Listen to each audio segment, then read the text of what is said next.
So yes, those dollars are being formulated and allocated. If you remember, many states deployed their National Guard down there. I was governor of South Dakota at that time, and my National Guard was deployed down there as well. So reconciling the costs for every single state and looking at that allocation, we're making sure we're doing due diligence to make sure that it's appropriated correctly.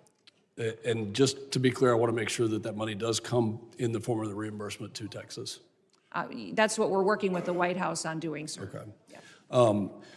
When it comes to what Director Kent talked about, these 18,000 people, can you give us an idea of who these people are, what type of threat they pose to us? We saw it wasn't some accident. This was an assassination and a murder. It was not an accident, despite my colleagues saying that it was an accident. It was a murder and an assassination of a National Guard hero. So what other types of threats are you tracking and preventing from happening?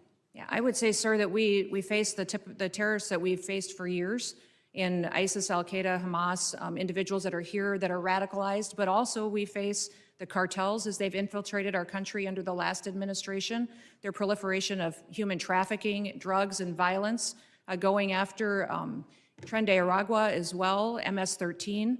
Those individuals are still a very real, clear danger every day on the streets, and we encounter them, arrest them, and deport them and bring them to justice each and every day. Beyond that, sir, you even have gangs in cities that are localized that are terrorist organizations. The Latin Kings in Chicago are absolutely terrorists to their communities, and we work every day to make sure that we're protecting those communities. So I could not prioritize one over another because they're all killers. They're all killers, and they all are destroying families each and every day. For both you and Director Kent, do terrorist organizations around the world, such as ISIS, Al-Qaeda, and others, still have an intent to attack America, to attack our homeland, to utilize every method? Absolutely. Our intelligence and our information that we deal with every single day is addressing those threats on our streets here in the United States. Director Kent, can you give us an idea of what those tactics, techniques, and procedures could be that we need to stay alert of?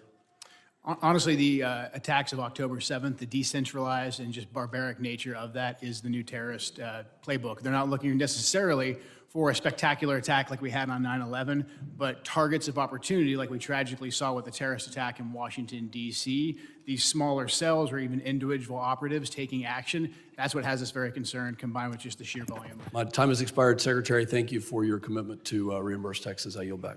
Gentleman's time's expired. I now recognize the gentleman from Rhode Island, Mr. Magaziner, for 5 minutes of questions. Madam Secretary, how many United States military veterans have you deported? Sir, we have not deported U.S. citizens or military veterans. I don't believe you served in the military. I haven't either, but I think you and I can agree that as Americans, we owe everything to those who have served our country in uniform, particularly those who have served in combat. Do you agree with that? Sir, I believe that people that are in this United States that are citizens have legal status here. Those Madam Secretary, we are joined on Zoom by a gentleman named Se-Jun Park. He is a United States Army combat veteran who was shot twice while serving our country in Panama in 1989. Like many veterans, he struggled with PTSD and substance abuse after his service.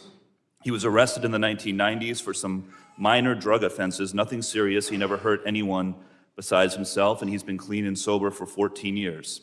He is a combat veteran, a Purple Heart recipient.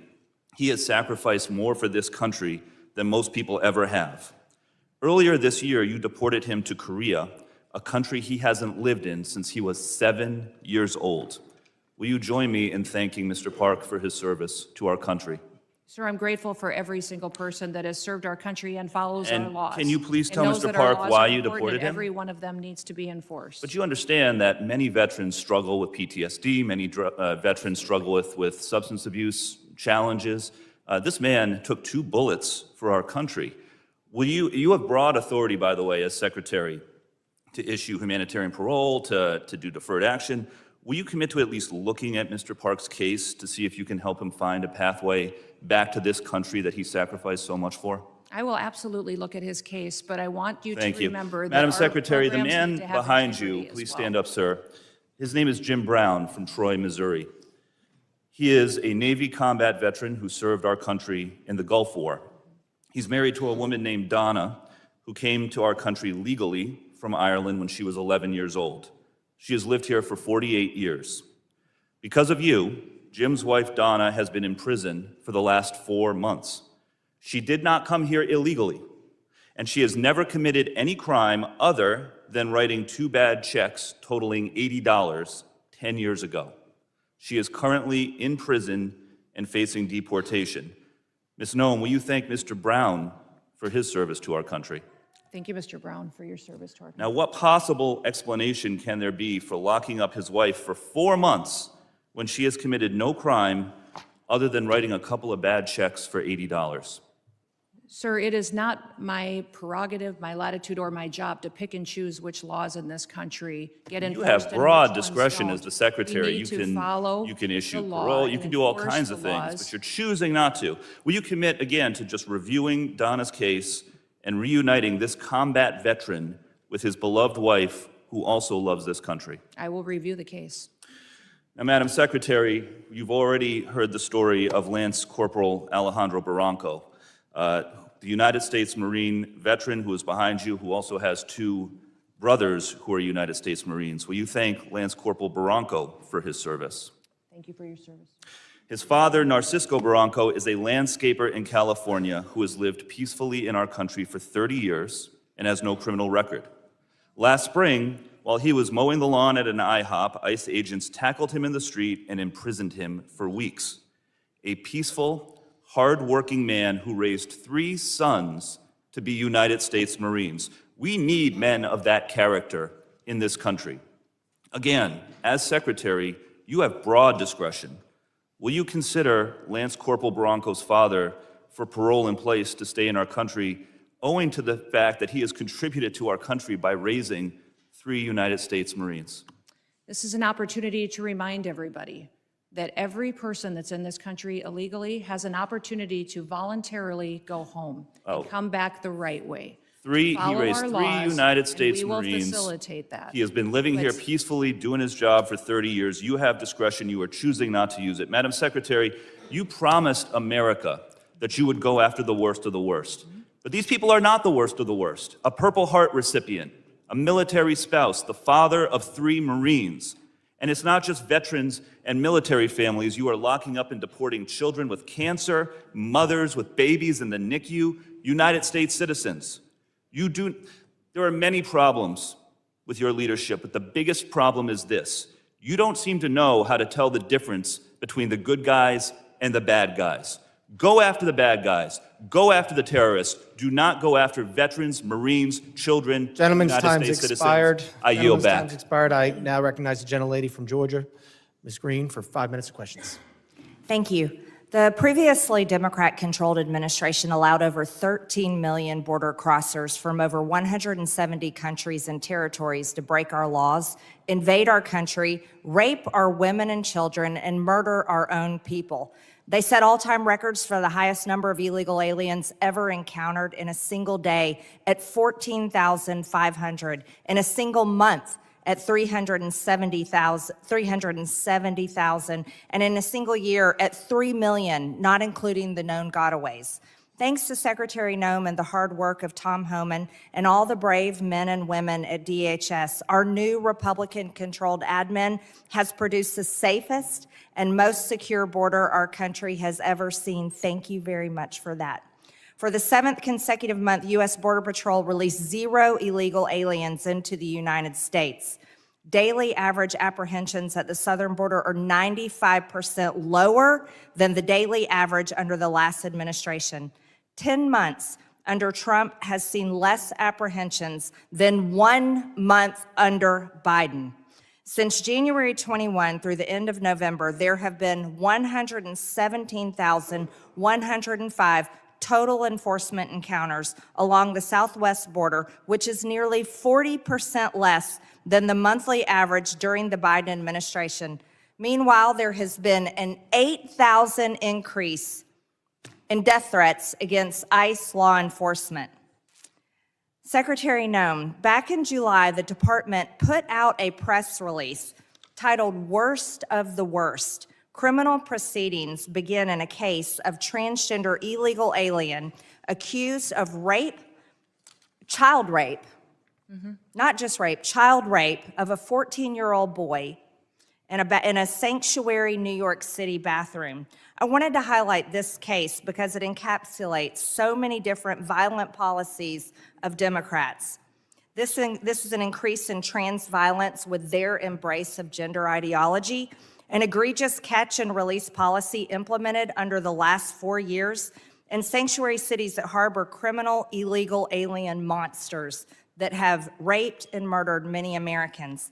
Can you discuss further what you're facing in these sanctuary cities and the illegal alien monsters that have been released into American communities under the Biden administration? Like that every day because they're so prevalent on our streets because of what happened under the Biden administration.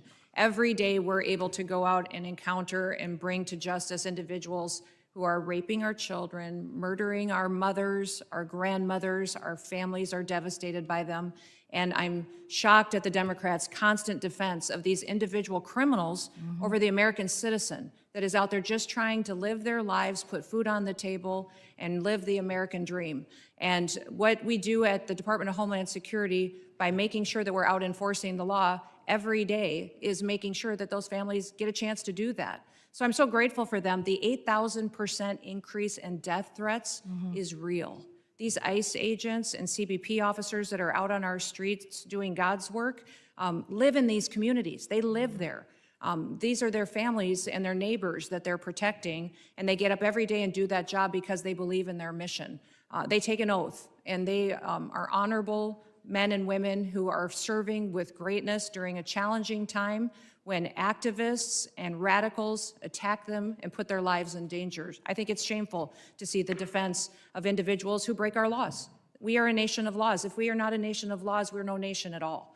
And that is what we are doing every day, is following those. If you guys don't like the law, go change it. That's your job. You don't complain. I was raised by a dad who said we don't complain about things. We fix them. Well, go fix them. If you don't like the law, quit bellyaching, quit hitting and attacking our ICE officers, quit going out and protesting and screaming vile things at them, quit calling them names. We wouldn't let our children do that. Go do something that actually matters by having an honest debate and changing the law. That's your jobs. You all should be fired, in my viewpoint.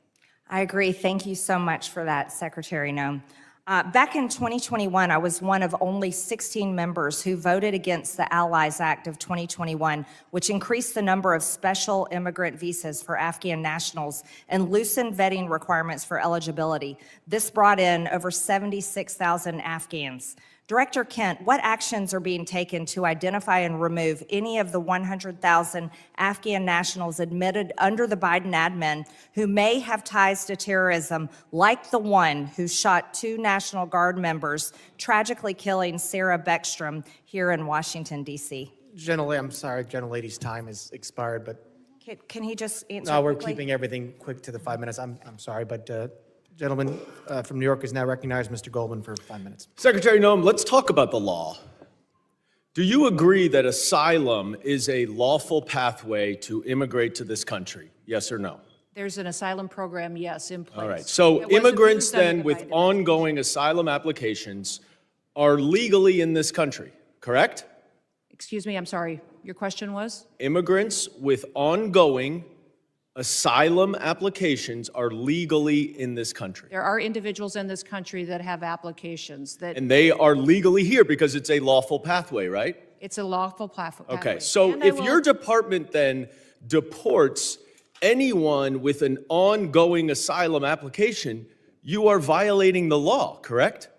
Joe Biden left us with. I'm not asking about Joe Biden. I'm asking you a 1.5 specific million question. cases If your backlogged department asylum deports anyone Yes, with an the program- ongoing asylum application, The you program are was violating the greatly law. Is that violated. correct? It was greatly violated when they allowed I'm 1.5 asking million you. people to come I'm in and asking you. granted asylum applications. Why are you filibustering? Why by can't you ignoring answer the laws. question? It's a Because simple Joe- question. Your president. If your department and your secretary deports did not follow anyone the law, with an which those ongoing applications asylum follow. application, you are violating the law. Isn't that correct? The asylum program was Okay. broken under the last. Mr. Chairman, I'll reclaim my time. She's not answering the question.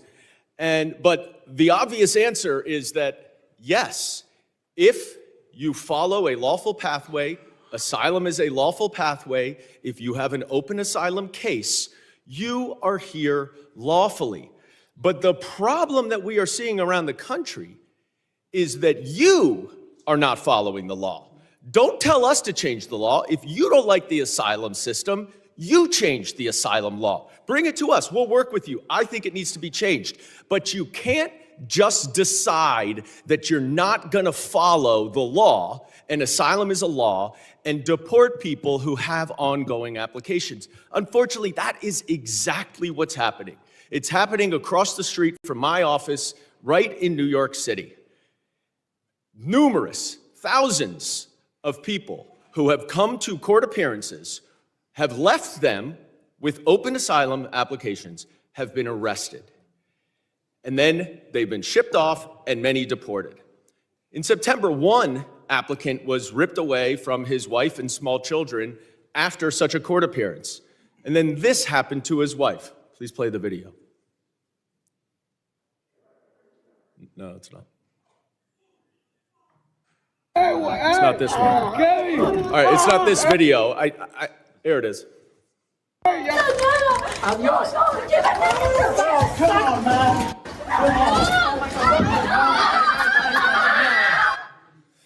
Now, after this incident, your department issued a statement that said the officer's conduct in this video is unacceptable and beneath the men and women of ICE.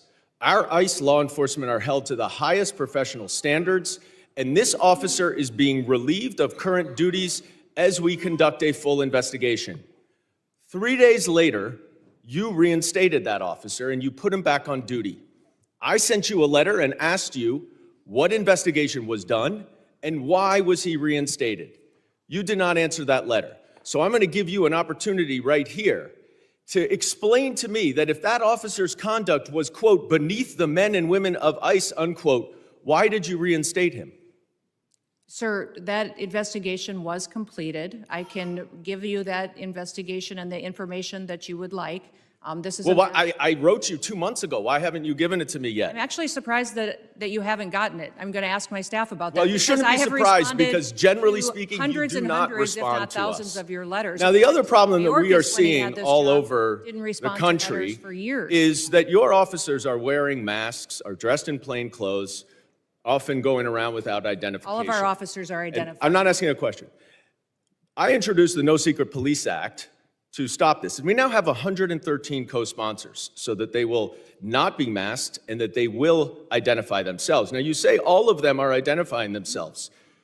That is not the case because last month in New York City again, the NYPD officers were injured by your masked, plainclothes ICE officers after they were called from 911 as residents witnessed your officers pulling individuals out of their vehicles and chasing them down the street. I also asked you what happened there. How were the NYPD officers injured by your officers? And you didn't respond. What's the answer? Sir, our individual Gentlemen's officers time are is identified. time has expired. I yield I back. recognize gentleman from Texas, Mr. Gonzalez, 5 minutes. Thank you, Chairman. Thank you, Secretary Noem. Thank you, Director Kent and Director Glasson, for your patriotism, your service to our country. Thank you to the families for allowing everyone to serve. We're grateful for that. Democrats like to show clip after clip. I represent a district that's half of the southern border. Our lives were turned upside down under Joe Biden, and now we have our lives back due to President Trump and due to the policies that y'all are executing. So thank you. I have one question, but I'm going to try to, if there's time, I think it'd be important for the American people to get an update on the role Coast Guard played in the Venezuela oil tanker seizure. But first, I'd like to once again, thank you for being here. And so I'd like to first thank you, CISA. Thank you for keeping our nation's critical infrastructure safe. You are our nation's cyber first responders. Thank you to the Coast Guard.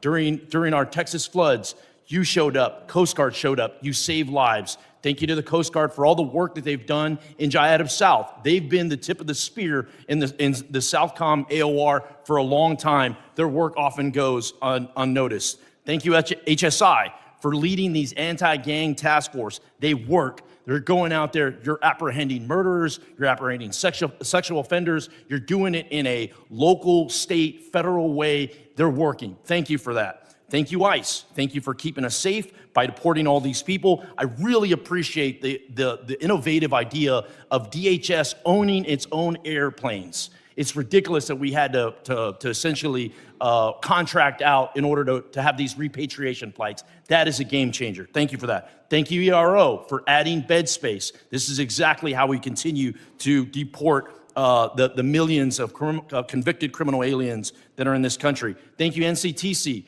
for keeping us safe. You're exactly right. We thank you for vetting, for going out and finally doing the role of vetting these people. You and I served overseas. Many of us did. And we know oftentimes it was more dangerous at the chow hall than outside the wire, right? So thank you for that vetting.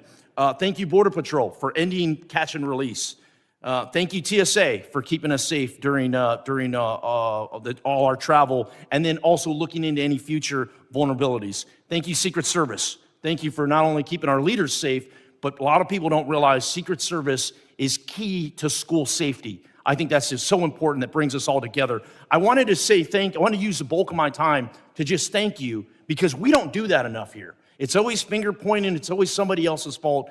Please go back to your agencies and thank the men and women that are serving every day and helping to keep this country safe.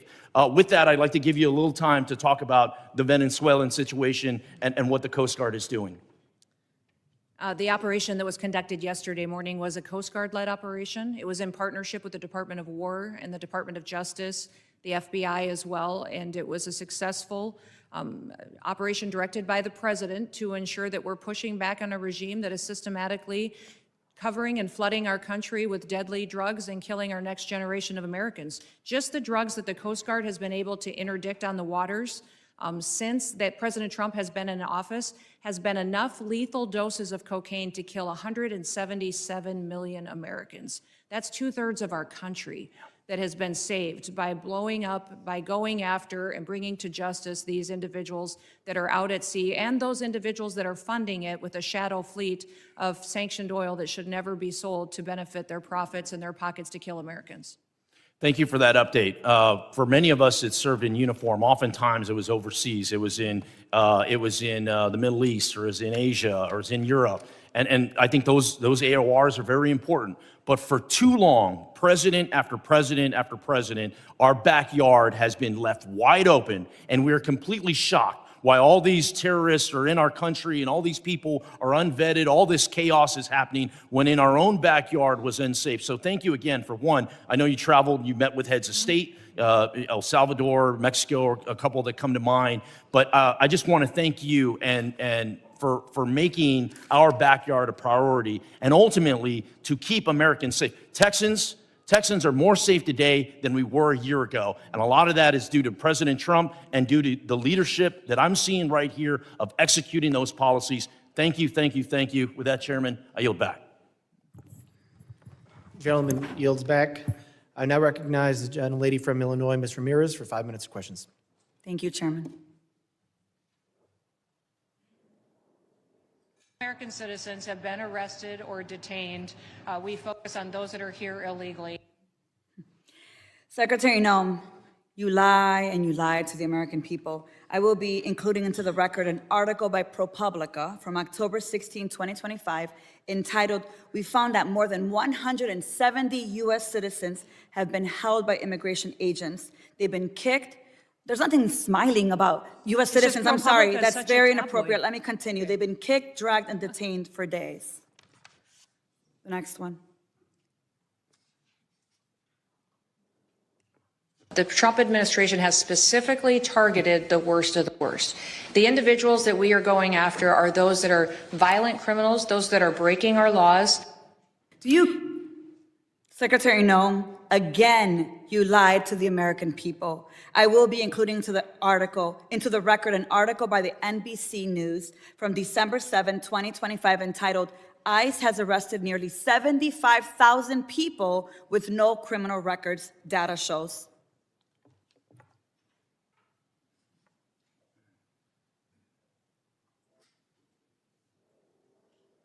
A co-equal branch of government, and it is your obligation as a member of the executive branch to honor decisions made by the highest court of the land. Yes or no, Secretary?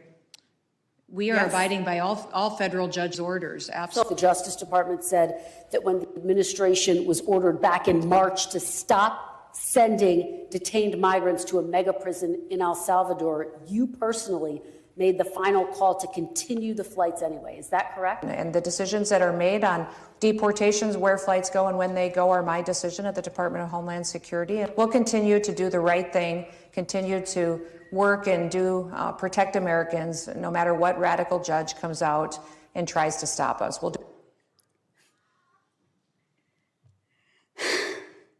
You lied on the record, and you lied to members of this committee. You violated court orders by not turning around deportation flights bound for El Salvador, where we know that hundreds of people under your leadership have reported that they were raped, they were beaten, and they nearly died. And your agents used chemical weapons in Chicago despite court orders from District Court Judge Ellis forbidding their use. Secretary Noem, you, Gregory Bovino, and your ICBP and DHS deputized agents have waged an unaccountable, unlawful, unconstitutional war against communities across the nation. Our residents have been surveilled, they've been threatened, they've been tear gassed, they've been hit with pepper balls, they've been shot, they've been subjected to warrantless arrest and precision immobilization maneuvers, they've been kidnapped and disappeared under your leadership. So we have a lot to talk about, but you and your department continue to reject congressional oversight. And you know how I know this? I know this because I've requested a meeting with ICE Field Office Director Russell Hutt. I requested a meeting with Field Office Director Samuel Olson. And when you came to Chicago on October 3rd, I publicly and formally requested a meeting with you.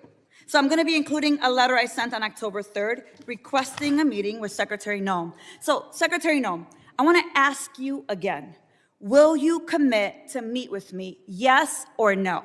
Yes, absolutely. Thank you. Thank you. So we have a lot to talk about, and actually my scheduler has a couple dates that I'll get to you after this meeting. I appreciate that. So look, I want to be very clear. You have misused resources appropriated by Congress. You've engaged in unethical behavior. You have repeatedly made false and misleading statements to Congress and to the press, and you've undermined the separation of powers and disregarded the role of Congress and the courts. Bottom line, you lie with impunity. You reject checks and balances, and you ignore Congress and the courts. Your options are limited. Either you're going to resign, Trump's going to fire you, or you will be impeached. I've already called for your resignation. You may remember I hand-delivered my request to you back in May, and I urge you to reconsider resignation because I've taken the first step towards your impeachment, and I've called on the Judiciary Committee to open an investigation into your lawlessness. Mr. Chairman, I know that at the end we'll be entering a number of articles into consent, but since I have a few moments, I ask unanimous consent to enter into the record a letter calling the Judiciary Committee to investigate Secretary Noem's impeachable offenses. Whatever you choose, the American people will have justice, Secretary, and you will be held accountable. I'm going to make sure of that every single day. With that, Mr. Chair, I yield back. Gentlelady yields back. I now recognize the gentleman from Texas, Mr. Luttrell, for 5 minutes of questions. Thank you, Mr. Chairman, Madam Secretary. It's good to see you, and thank you again for coming to Texas after the Kerrville floods. Your team was amazing. Their interaction with the leadership in our state, up and down the chain of command, was outstanding. Not something I read about, I saw it. So I'm speaking from the truth. So let's talk about worldwide threats, if you don't mind. This may go back and forth to Mr. Glasheen and Mr. Kent. My questions, first and foremost, is the nefarious actors globally, they're kind of everywhere. And as we try to protect the motherland in the cyberspace, air, sea, and land, something that's come to my attention in the committee hearing we had earlier, undersea cabling.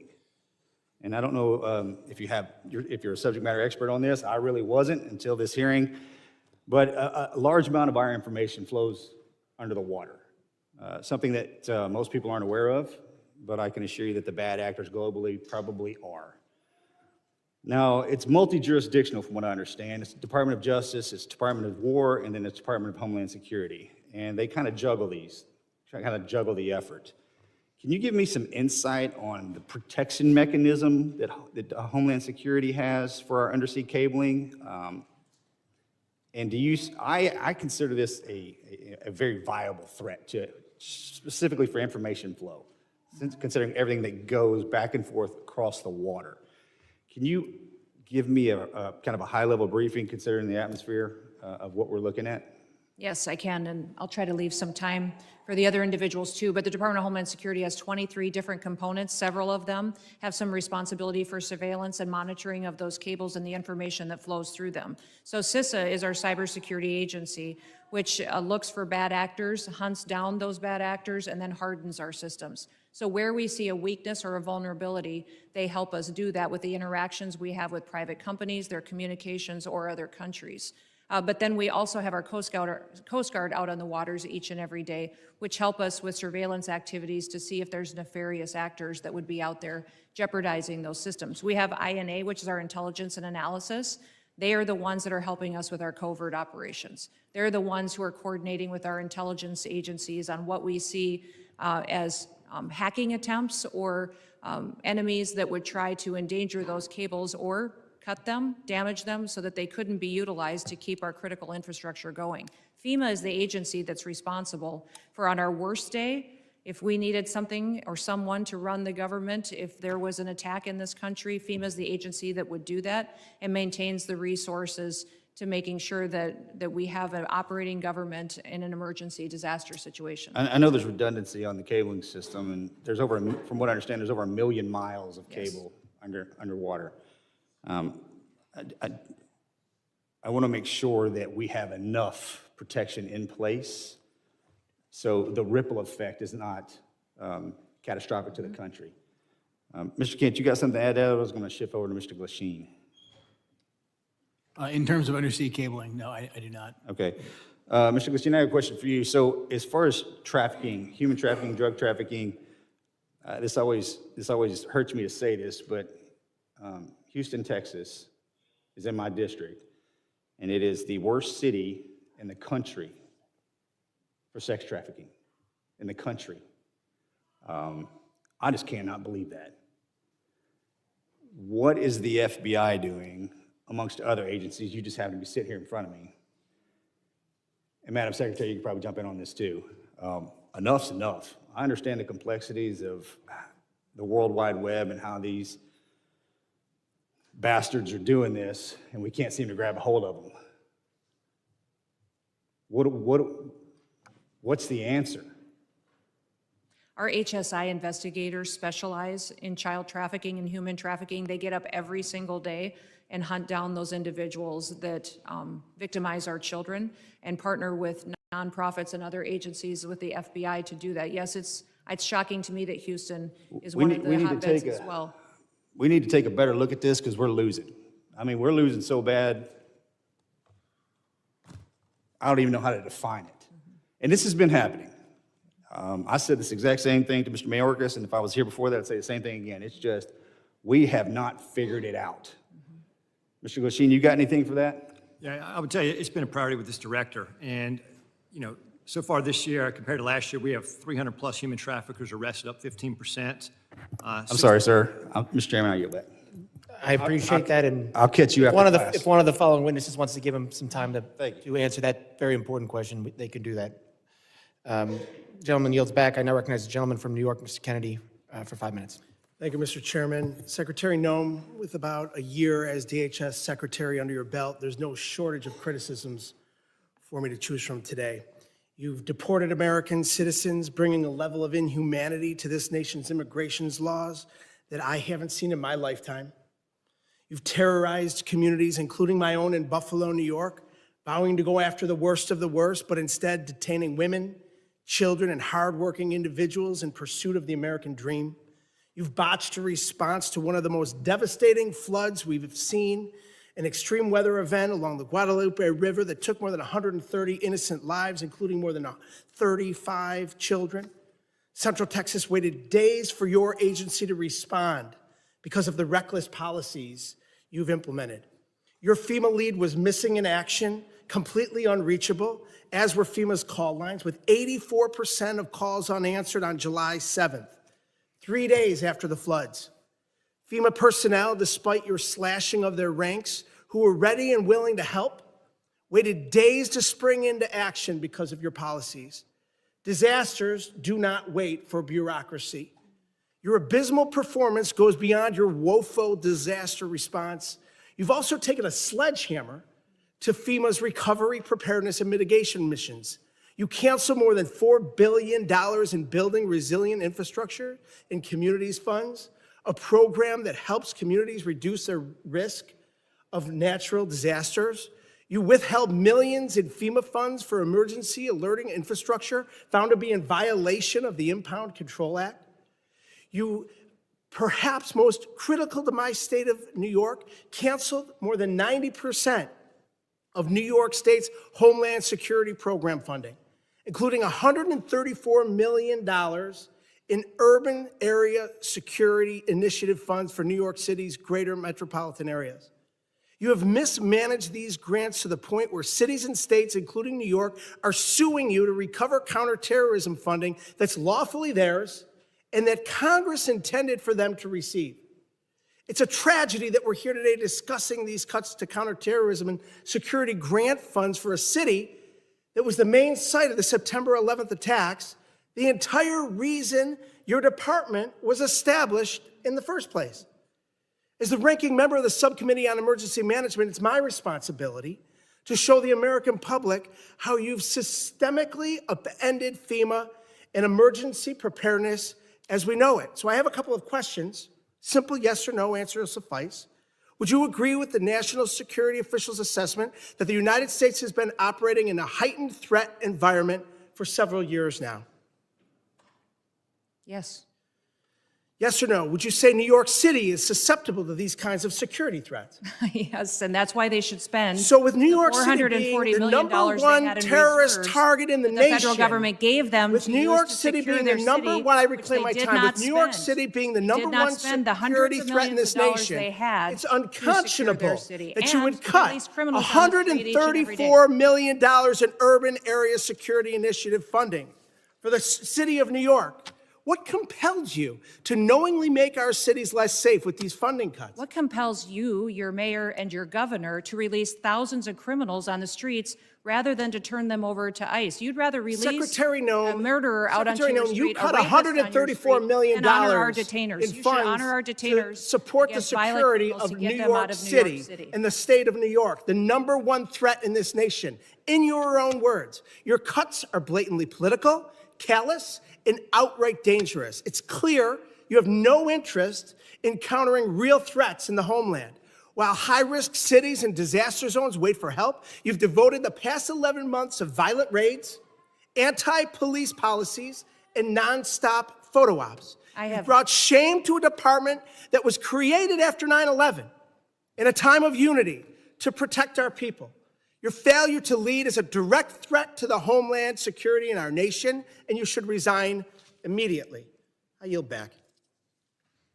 Gentleman yields back. I now recognize the gentleman from Alabama, Mr. Strong, for 5 minutes of questions. Thank you, Mr. Chairman, ranking member, and members of this committee. I thank you, too, to our witnesses for being here today, for your work to protect the homeland in an increasingly complex threat environment. My question today focuses specifically on the evolving drone threat. Mr. Glasheen, the FBI's National Counter UAS Training Center at Redstone Arsenal is now the central hub for preparing federal, state, and local partners for drone threats at major events. What makes Redstone Arsenal such an effective location for this mission, and how does that setting support the scale of training required for World Cup, America 250, and the 2028 Olympics? Thank you for your question, Congressman. What makes Redstone a great partner for us is, one, the support that we have from Congress. Number two, the space we have there. The FBI has been in Huntsville for a long time. Huntsville also houses our Special Agent Bomb Technician Program, where we train bomb technicians, EOD professionals across the United States, and we model the counter UAS school off of that. So that proof of concept has been in place, and we're mirroring that process to train the counter-UAS operators. Thank you. I was there for the inaugural graduation. I'm telling you, it was most impressive. I can assure you there's no other location in the country that offers the same mix of controlled airspace, testing ranges, partnered agencies, and mission infrastructure that the FBI has at Redstone Arsenal. Counter-UAS has the ability in Huntsville to jam, block, drop, intercept, and do forensics. As demand for this specialized training grows, what investment should Congress prioritize to ensure long-term stability for this mission at Redstone?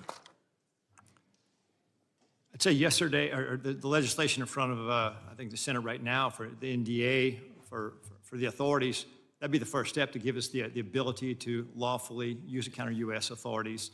I think additionally, is just like the computer technology, it evolves, with the months. And so the counter-UAS technology is going to change, so have the appropriate funding, the support to stay up with that technology so we can mitigate the threats that our nation faces. Thank you. Those graduates were from all over the country, and it was most impressive. Secretary Noem, this committee has failed to thank you for your faithful service to America. The southern border is closed. Human smugglers, drug traffickers, and illegal aliens that invaded this country from more than 160 different countries are being returned to the country of their origin. Fentanyl poisonings are down more than 35%. Secretary Noem, thank you for your efforts to keep these drugs out of our country in an effort to save a generation of Americans. It's not a Republican issue. It's not a Democratic issue. It's an American issue. And I thank you. Secretary Noem, many of the most advanced counter unmanned aerial systems technologies are being tested and evaluated in North Alabama. How is DHS ensuring that those capabilities transition quickly into field use, particularly ahead of these major events? And what more can Congress do to accelerate the pipeline?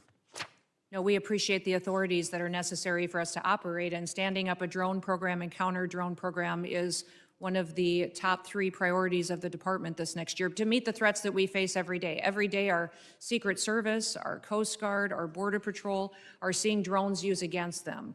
Criminals using them to surveil them, to find out law enforcement operations, and to leak them, and to put their lives in danger. So making sure that we have the ability to operate and to see far into the future and over our operations is important, but we also need the opportunity to take them down when necessary. We've seen the cartels using weaponized drones against each other. We know it's only a matter of time before we see that here on the homeland. My job is to make sure that we're prepared and that we're equipped, and to advocate to you for the authorities that we need to make that happen. Thank you. With the new counter-UAS authorities expected to be enacted as part of the National Defense Authorization Act, the next challenge is execution.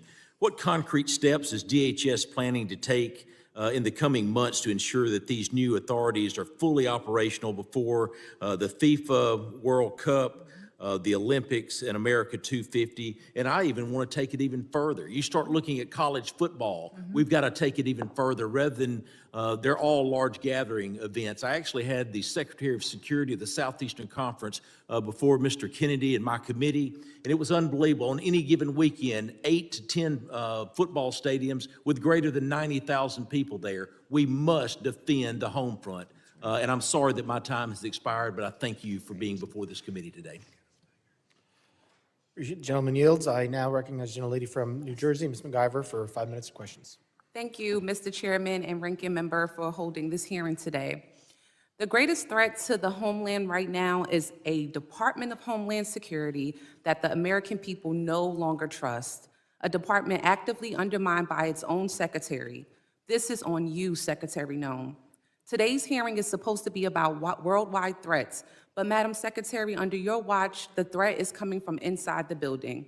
Because when DHS, the department charged with keeping Americans safe, is caught breaking the law, lying to the American public, systematically dismantling oversight, fueling bigotry, and targeting vulnerable communities, trust is broken. Let's start with the basics. How can we trust your department with you at the helm?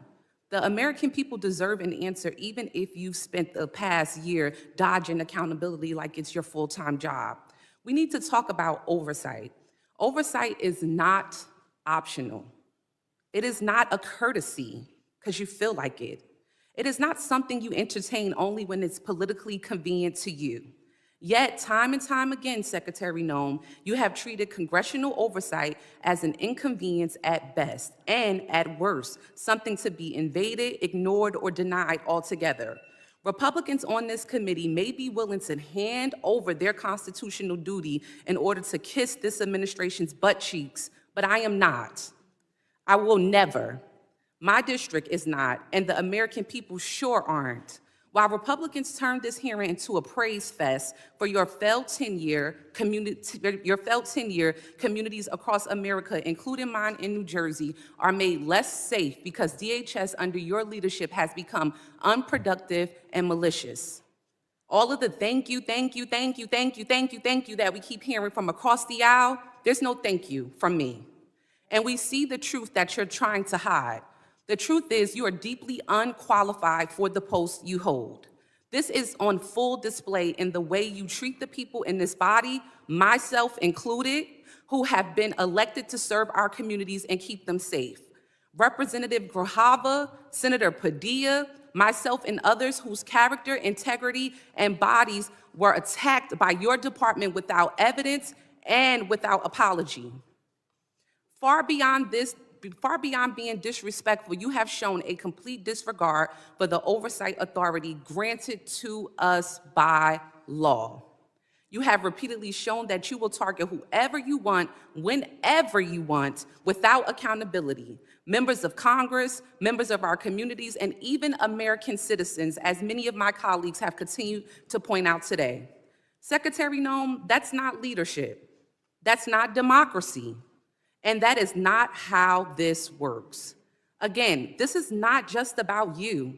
Don't want you to think this is just a pick on you day. This is about the Trump administration that has turned DHS into a political weapon. So I'll ask you this. Is Trump embarrassed by your tenure, or is this exactly the kind of god-awful leadership he wants at DHS? Yes or no?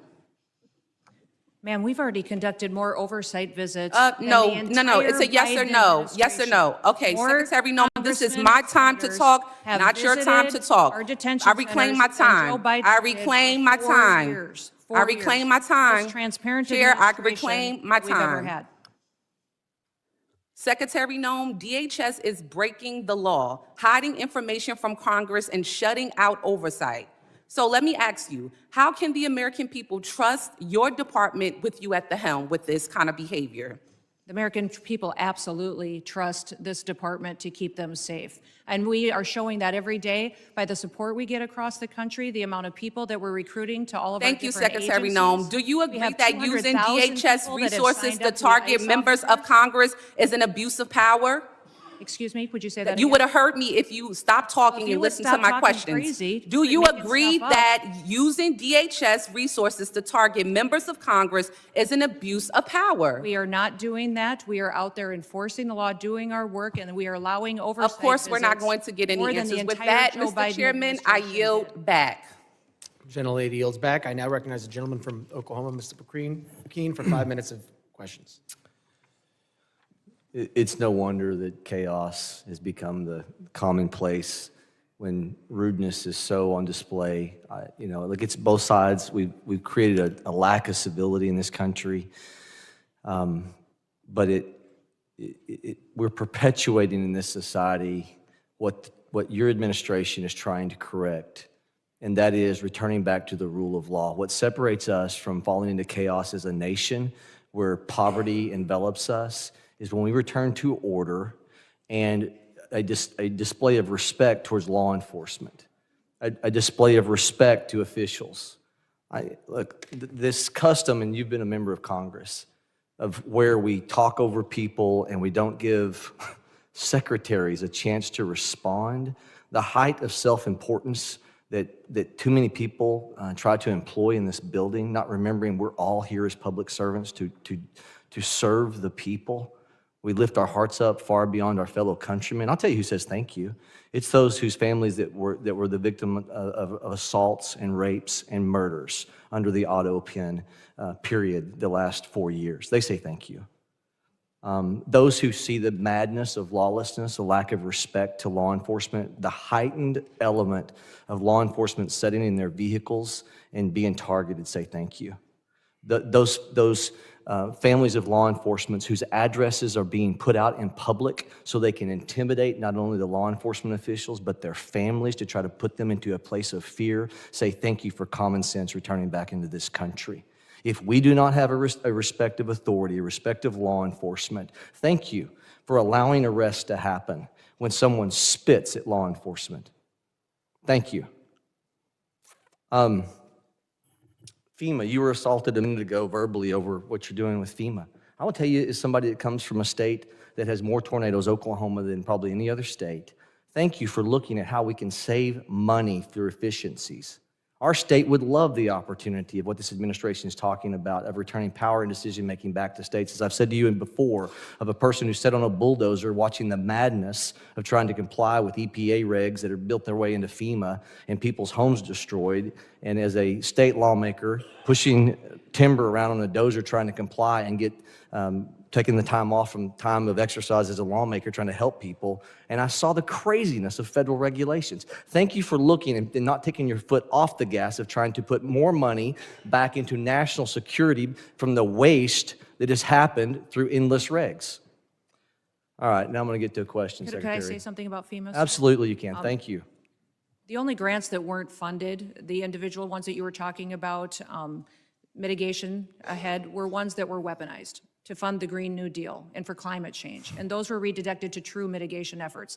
FEMA today is deploying resources 2 times faster on average than in history, which means the dollars are going out twice as fast than they ever have before. And the president, as soon as these disasters are happening, is deploying those resources to Republican and Democrat states. New Mexico, Texas, Alaska, they're all getting dollars immediately, and we're responding immediately to our people. I have to actually leave this hearing early because the FEMA Review Council is giving their report today on suggestions for changes to FEMA. Thank you for not taking your foot off the gas on that. I have to co-chair it, but I will be leaving soon to have to go do that. But those suggestions are Republicans and Democrats coming forward with how FEMA should go forward in the future based on the president's vision for making sure that states get the chance to manage it and that local emergency managers get the chance to go and help their communities in a much more efficient way. Take those monies and let's move them to true national security through waste and inefficiencies.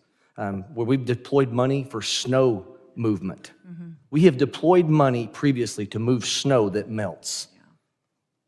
Okay, I want to just throw this open to you and Director Kent, whoever wants to take this. We have to find a balance between making sure the First Amendment is preserved at all costs, but also protecting law enforcement. The social media heightened of a hearing that the chairman held last week, great hearing.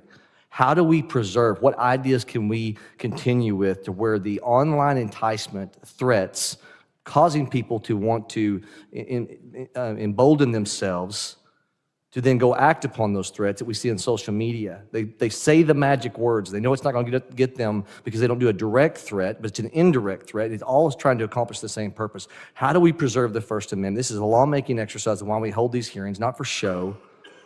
How do we come up with a way to preserve the First Amendment and stop the insanity of these indirect threats that are going after your law enforcement officials? I apologize. The gentleman's time has expired. I know the secretary has to leave, and I would now recognize the gentlelady from Texas, Ms. Johnson, for 5 minutes of questions. I'm just going to take the position that she was scared of my questions. Mr. Chairman, if we could stop the clock and Oh, yes, wait no, till after all absolutely. this. Clerk will suspend. If we could reset the time, Yes. that would be helpful. We'll reset the clock.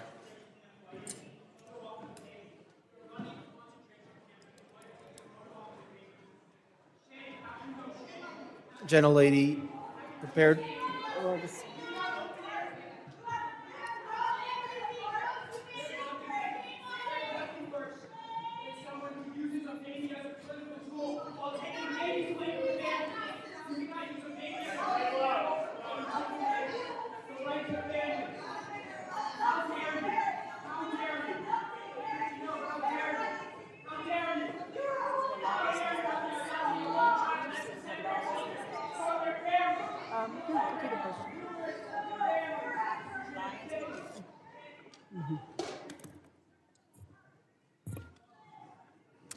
Okay.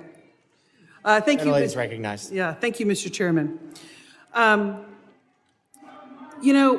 just want to respond to a lot of what Secretary Noem has just testified to. And gentlemen, I have some comments that I hope you'll take back to the Secretary and to the Department. If there's anything that is clear about what is going on in this country, is that the rhetoric and fear that is happening is at an all-time escalated high, and we're all describing different aspects of it. Fear of law enforcement, fear of citizens, fear of people who are legally in this country, because it's the rhetoric that is happening from the very top that is being decimated down level, and that is really, really dangerous. And one of the things that the Secretary said was she is restoring the rule of law. That is absolutely not true, because the rule of law is founded on two fundamental principles: that if you are going to be subject to a criminal arrest in this country, that there is probable cause to do so. You can't just snatch somebody walking into a coffee shop because of the color of their skin. There's no probable cause for that. And also that you will get due process. And that is not happening.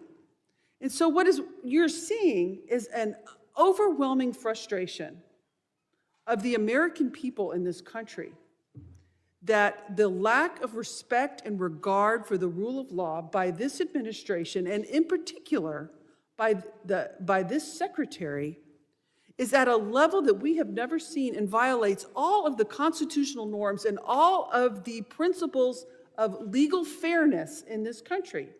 And you're seeing that manifest itself in threats to law enforcement and bubbling over, because people are frustrated. And they are channeling that frustration because the administration is not listening and is only doubling down on the rhetoric. You know, this notion that I think my colleagues highlighted, that we're only going to pursue serious threats. It's just not true. I visited an ICE facility outside of Dallas, and over 70% of them were classified as the lowest threat level, as never having a criminal record at all. But yet they were there because of the color of their skin. There was not a probable cause. They're not a threat to this country. They have no criminal history at all. I fully support, as does everyone on this committee, Homeland Security focusing on threats to our national security. We want cybersecurity. We want terroristic threats from abroad to be stopped. Absolutely. None of us want a recreation of 9/11, but we also do not want, under any level, the trampling of our constitutional rights and the legal system of due process. I have a poster here to highlight 3 American citizens that were arrested by ICE who had done nothing wrong. They presented themselves as American citizens, but yet were still trampled, assault. One had broken ribs, a brain injury, an older gentleman by being knocked down to the ground after he said, "I'm an American citizen." But yet they did not stop. And that is a huge problem. When somebody says, "I'm an American citizen," to ICE, and ICE does not stop and continues to assault them and physically berate them and then hold them for days and days on end without a due process hearing, that is a problem. And it is not stopping. We have brought these concerns to the Secretary and to agencies like yourself in these hearings time and time again through multiple letters. We've all written letters that have gone unresponded, because this cannot happen in our country. And the reality of it is, in any law enforcement situation, and what we have happening out into the public, is there are ICE agents and there are Border Patrol agents that are doing their great job. They're doing what they're supposed to do. But there are also bad actors. There are people who are exceeding their authority. The power's gone to their head. The intimidation is outrageous, and there's no effort to rein them in by the FBI. There's no effort to rein them in by the Homeland Security. There's no effort to overcorrect, just like one of my colleagues highlighted, the reinstatement of one that was inappropriate. And these efforts are breaking down the trust of the American people. I hope you take these concerns back because they need to be addressed if we're going to address the violence in this country. I yield back. Gentlelady yields back. I now recognize the gentleman from Arizona, Mr. Creighton. Thank you, Mr. Chairman, for holding this committee hearing today. Thank you for the witnesses. Director Kent, you talked about what keeps you up at night. I believe you said, we don't know who came into the country in the last 4 years. And we've cited several times in this hearing that about 15 to 20 million people came into this country under the last administration. And something that you said actually shocked me. You said that 18,000 known and suspected terrorists entered into the country during the Biden administration. Is that correct? That's correct. That's deeply concerning, but I'm really not surprised. Many of us in this committee said that's exactly what was going to happen. I didn't know that those numbers would be as high as they are. One of the other things that really concerns me about what's going on in this country is we continue to let people into this country that do not want to assimilate to our culture and want to harm Americans. I want to go ahead and play a video.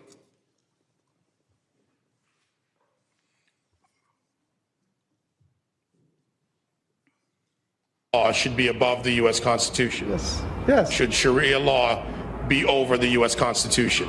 Yes. U.S. Constitution, which is made by people, and the Sharia law is made by Allah. So that is all the way above. That has to be definitely in the land, not for the America, for the whole world would be above. So that should be above the U.S. Constitution? Yes. Do you feel more comfortable living under American law, or do you feel more comfortable living under Sharia law? Sharia law. I'm a Muslim. I prefer Sharia law. Sharia law, yes. You prefer Sharia law over American law? Of course, yeah. They always can come with the same accusations. This speaker supports death penalty for homosexuals. This speaker supports death penalty for this crime or that he is homophobic. These are general views that every Muslim actually has. Every Muslim believes in these things. If the law of the land is Islamic, we will respect the law of the land. What if it's not Islamic? If it's not Islamic, then the law of the land and those who make it can go to hellfire, honestly, because Allah said in the Quran, in chapter 33, verse 1, He said, O Prophet, fear Allah and do not obey the disbelievers and the hypocrites. You know why they're worried about the border? Watch this clip here that Vinny just sent with Al-Qaeda. I call upon every Muslim and the infidel, criminal, and arrogant United States. Does not matter if they're Arab, American, or other descent. I'm saying to all of them, revenge, revenge. Do not consult anyone by killing infidel Americans. You should have a lot of determination and a list of your targets should be effective. Director Kent, what do you think when you see a video like that? I think we didn't have control of our borders, and we don't know who's come into our country. However, we have had around 2.7 million individuals from Muslim countries and Muslim regions who came in under the Biden administration who went through minimal to no vetting whatsoever, who probably share values like the folks that you saw on the screen. Director Kent, are you aware that when we invite people into this country and they become citizens, they swear an oath to defend and support the Constitution and the laws of the United States of America and against all enemies, foreign and domestic? Yes. What do you believe the long-term consequences will be if the United States continues admitting individuals who either openly reject assimilation into American civic culture or who falsely swear an oath to uphold the Constitution despite having no intention of honoring it? We simply won't have a country anymore as we know it. I think we can look to Europe and to the UK to see exactly where this leads. I agree 100%. Director Kent, are you aware of some of the differences between U.S. Constitution and common law interpretations of the Sharia law? I am broadly, yeah. What are the differences in your opinion, and I know you're not a doctorate on this subject, but between the First Amendment, which guarantees freedom of speech and the press, including the right to criticize religions, religious texts, and public figures without government punishment? Yeah, the freedom of speech, I think, is huge because you don't have that under Sharia law, and you also don't have the assumption of innocence under Sharia law as we do. Many interpretations of Sharia, blasphemy, criticism of the Quran or the Prophet Muhammad can be a serious offense, sometimes punishable by death. And there are many others that I don't have time to get to, but I wanted to bring that up today so that Americans understand the differences and why we need to be very careful about who we let into this country. I thank you guys for the work you do. I thank you for those underneath you working so hard to keep the American citizens and people safe. Thank you, Mr. Chairman. I yield back. Gentleman yields back, and I remind if you don't get to questions that you want to ask, you can submit them for the record. So we can do that at the end. I now recognize the gentleman from Puerto Rico, Mr. Hernandez, for 5 minutes of questions. I have some matters of interest regarding immigration and FEMA, but before that, Mr. Kent, does the Bible say anything about freedom of speech? Not a biblical scholar. I don't think it does, and I'm concerned about singling out Muslims and specific religions to talk about how their religious dogma conflicts with our laws and constitutions. I lament that Ms. Noem has had to leave early today, but I wanted to talk about the atrocities that the DHS's immigration enforcement and the pain it is causing in places like my home district of Puerto Rico.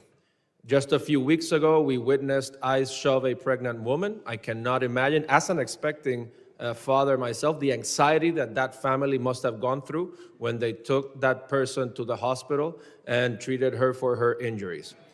Also, a few weeks ago, CBP detained Aracelis Terrero from the streets of Cabo Rojo.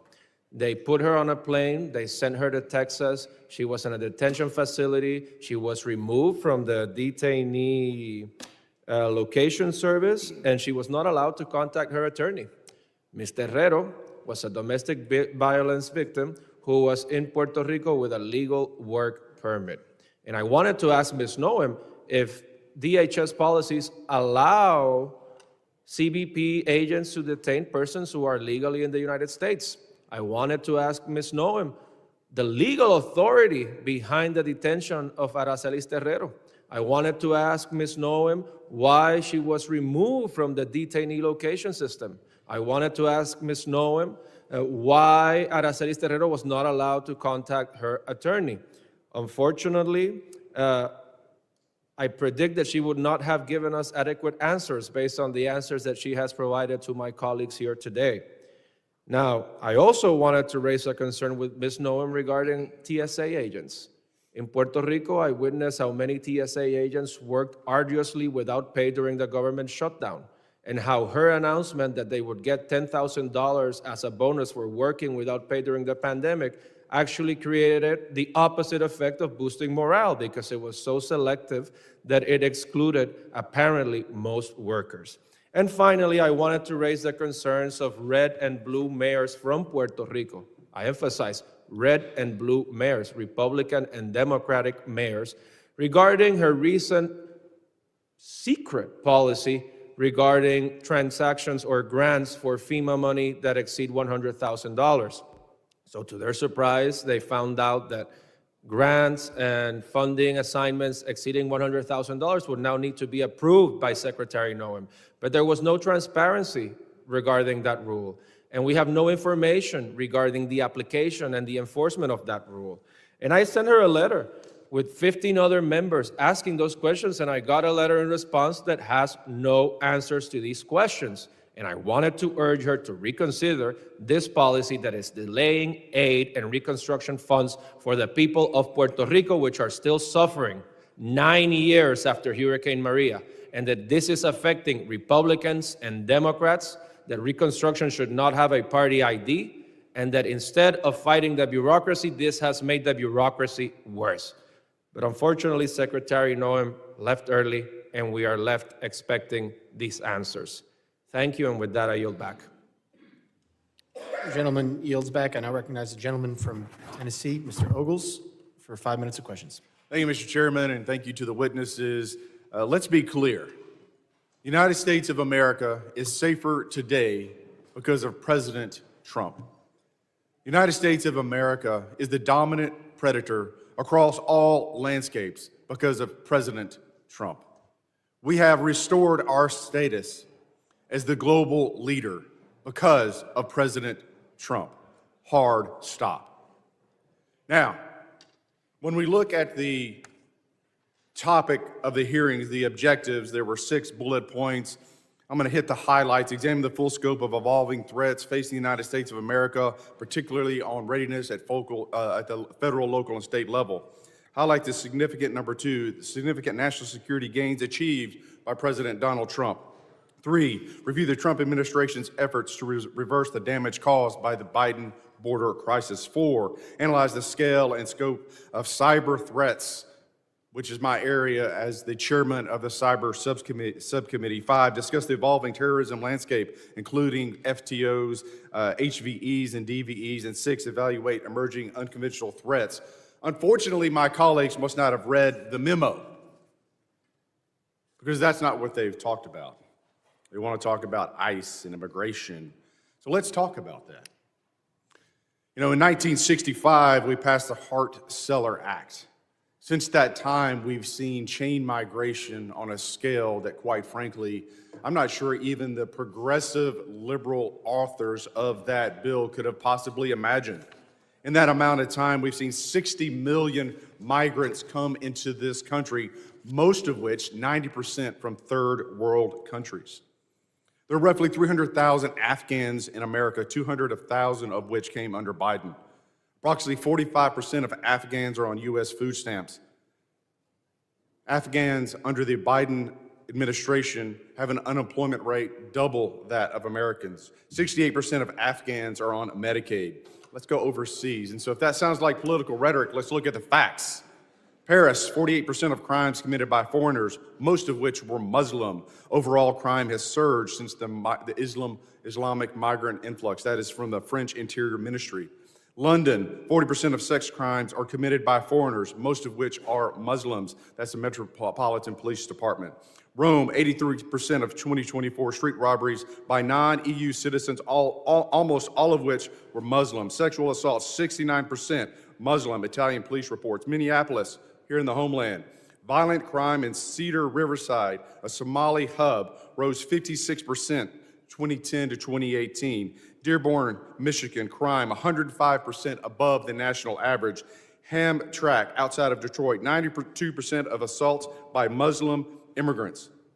Drug arrests, 85% Muslim immigrants. Now let's go to Nashville, Tennessee, where a Somali man, a migrant who came in 2015, raped to death a woman on the steps of a church. I've had enough.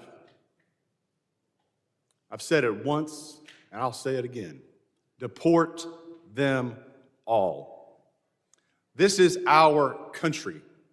We get to decide who comes in, and we get to decide who has to leave. And I say, deport them all. 90% that have come into this country are from third world countries, most of which are sucking resources from American citizens, burdening our cities. They do not belong here. Mr. Kent, I'm chairman of the Cyber Subcommittee. Let's go into the scope and scale of the cyber threats posed by the CCP. I give you the floor, sir. CCP is probably one of the more aggressive actors in the cyberspace right now. NCTC is mostly focused on the terrorism realm and how terrorist actors are using the proliferation of encrypted devices and just the internet to spread propaganda. That's probably our biggest purview in terms of cyber. Mr. Glasheen? Chairman, I would say that the Chinese government, the CCP, is our greatest cyber threat. It is a full-time job, and the resources they throw at this is unbelievable. It's a major concern. You know, I want to thank the witnesses for being here, and I want to thank President Trump.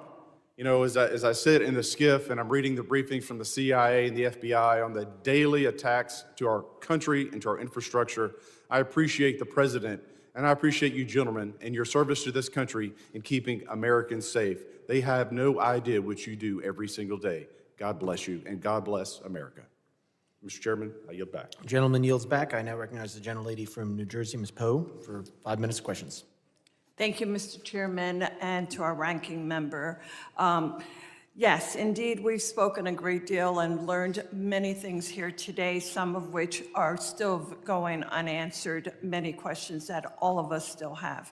And there are a vast number of threats that endanger our homeland, from increasingly sophisticated state-sponsored terrorist networks to evolving technologies.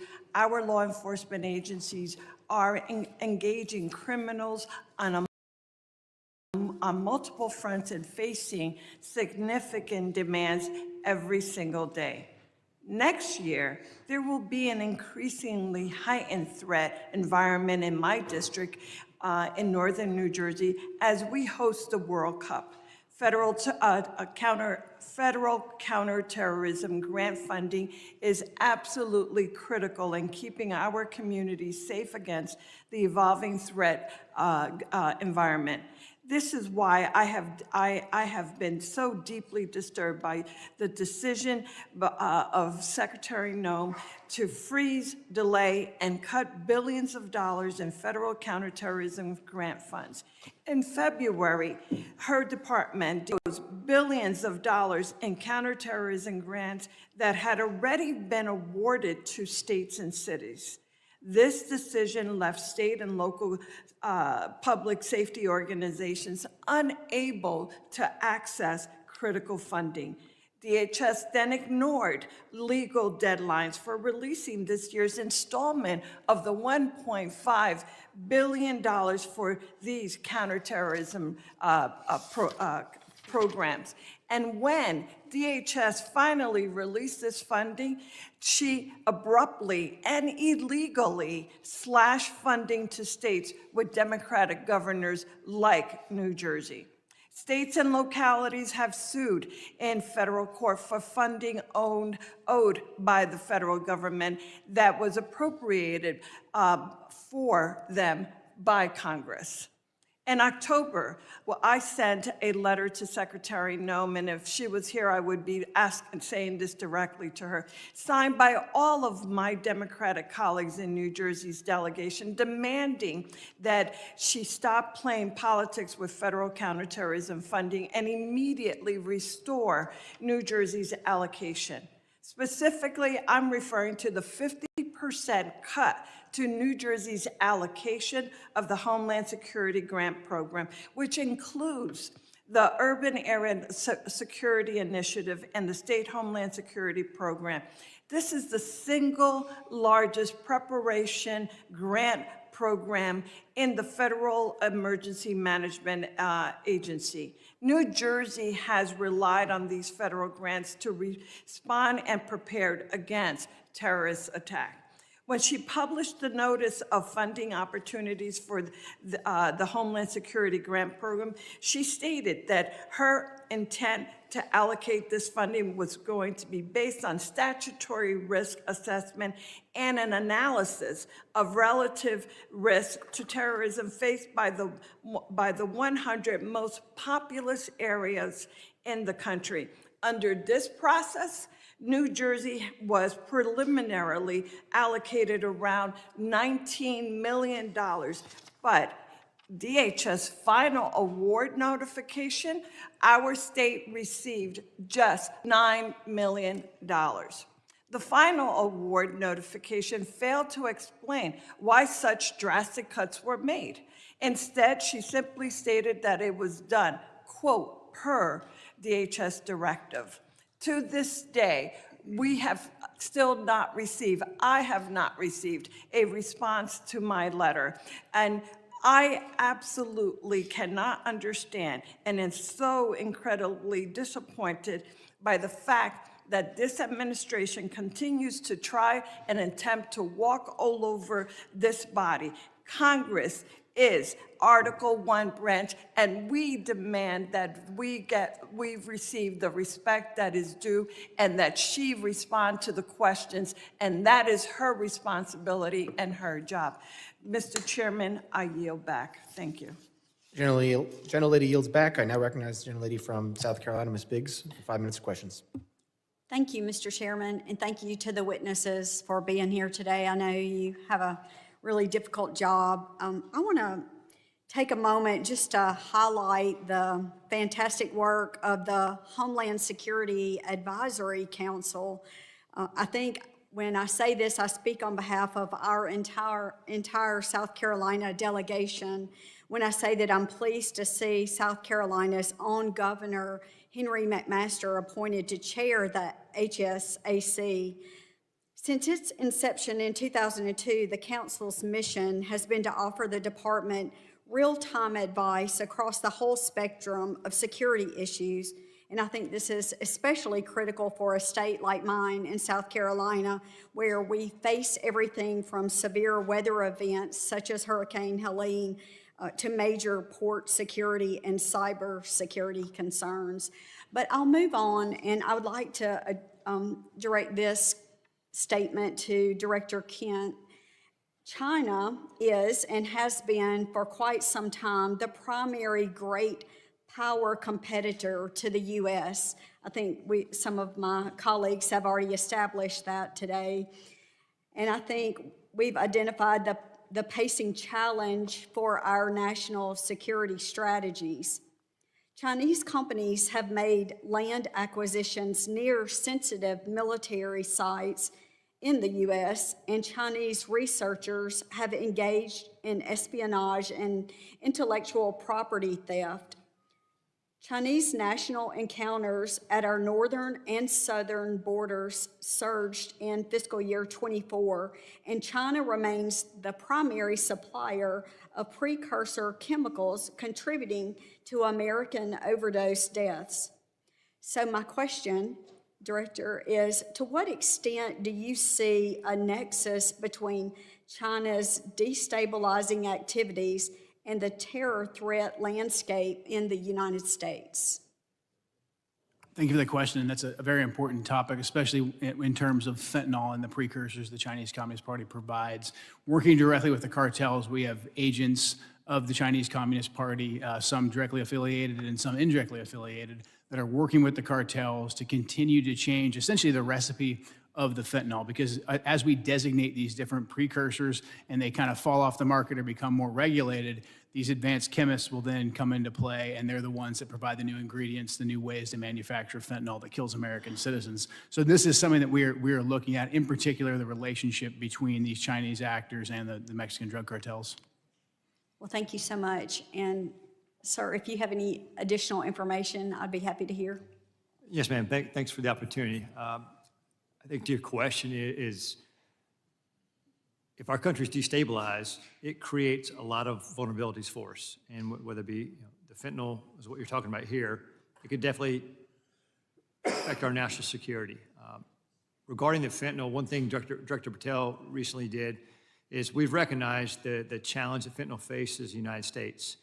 And instead of continuing to address the symptom, look at the root of the problem. He recently went over to China, met with his counterparts in MSP, and they agreed to put 13 precursor chemicals on an export control list. And if we can prevent the chemicals and the precursors coming to the United States or into the, Mexico or anyone that puts together the fentanyl that comes into the United States, that can have a greater effect to reduce that threat to the United States. Well, thank you so much, and I appreciate you being here and hope you realize how important your work is. And I know the district, my 3rd district of South Carolina, is counting on you to continue that hard work. I yield back, sir. Gentlelady yields back. I now recognize the gentleman from Virginia, Mr. Walkinshaw, for 5 minutes of questions. Thank you, Mr. Chairman. I regret that Secretary Noem tapped out after 2 hours, but nonetheless, I want to focus on an issue that I think is really important: the misuse of taxpayer funds and the steering of DHS funds to politically connected firms tied to the Secretary's office, while hiding that activity from the American people. Secretary Noem has been criticized by members of her own party and by the Trump administration for being slow and ineffective when Americans actually need her help. Republican Senator Tom Tillis said she was, quote, slow off the mark in getting disaster aid out the door. A senior administration official recently told Politico that there was, quote, some fishy stuff going on with money at DHS. And the veto authority she handed to Corey Lewandowski over contracts and grants has delayed life-saving resources after disasters. So when it comes to helping disaster victims, she's been slow and ineffective. But when it came to spending money on her own image and then funneling that money to her friends and her political allies, she moved with remarkable speed. According to reporting by ProPublica, DHS obligated $220 million for an advertising campaign featuring her in staged, phony border imagery and featuring pictures of President Trump's private properties. That money, that taxpayer money, was routed through a newly created and secretive Delaware shell company. It was then secretly funneled from that shell company to a firm with direct political and personal ties to her office and her political operation. That firm is called the Strategy Group. This situation has all of the elements of political corruption. First, she invoked emergency authority to bypass competitive bidding. Second, she concealed the true destination of the money by routing it through a shell company, a red flag in any corruption investigation. Third, the firm that actually did the work, that filmed her attempting to herd cattle, has documented political and personal ties to the secretary and her senior leadership. Fourth, her directive requiring personal approval of all contracts over $100,000 concentrated power in the hands of the very people tied to the firm that secretly received the work, her and Mr. Lewandowski.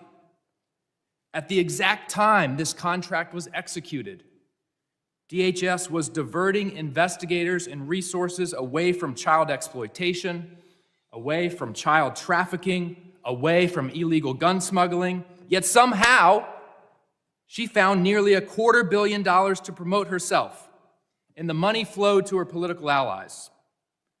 A federal contracting law expert quoted in ProPublica summarized it plainly. It's corrupt is the word. That's what I